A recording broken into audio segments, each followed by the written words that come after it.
Jenny Claffey, tearing your Rangers FC, Imalio Clea. She was a very determined young woman, like she wasn't going to let the boys have anything on her, you know. Bhí féin na homíochta le feiceáil go mór an Jenny agus é fásta níos. And I was screaming at my brothers for not passing me the ball and then going off in a huff in the corner. And I guess my parents learned then that I have a very strong competitive side in me. And then from there, I just wanted to play sports all the time. And kind of tennis was the main sport for me. Obviously, my mum was the coach and my brothers were all very involved in tennis. So I took to that straight away. She started to really excel and do very well, and she was winning. You know, winning lots of things, you know. Thosaigh Jenny ag immert levéal profisiúnta agus í ceithre bliana is fiche d'aois.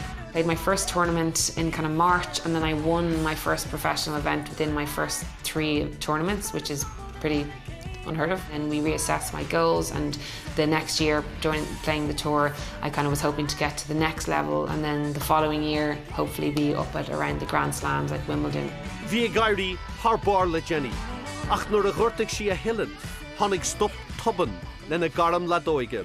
Cartilage was all gone, so she had to retire from that, you know. Like I had a complete identity crisis at the end of that year, and you know, tennis was always linked to my name, Jenny Claffey Tennis, Jenny Tennis. Like everyone would know me as the tennis player, and then who I had to then, you know, rediscover who I was without tennis. It was pretty bleak. Yeah, I ended up in therapy at the end of 2018, just not knowing, you know, where I was going or, you know, the direction of my life. Obviously, I had coaching qualifications. Cé nach raibh sí ábalta immert levéal profisiúnta a hille. Bhí Jenny ábalta leanúnta raig ag obair mar chóteáilí le dóige, agus is an seo bhuail sí lena Páirtí Ruth.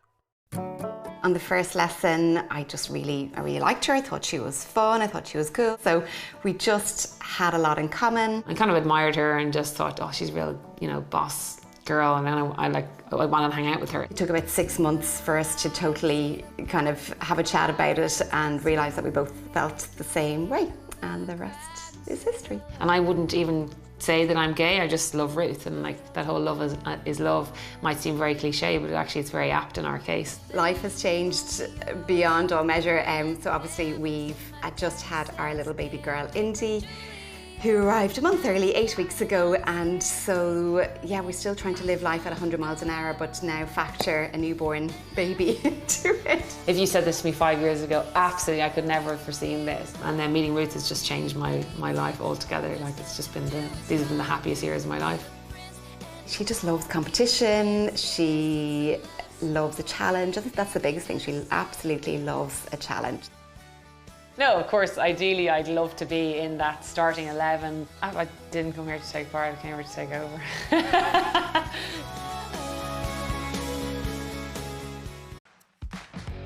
Underdogs, a go forward to the Airgrid.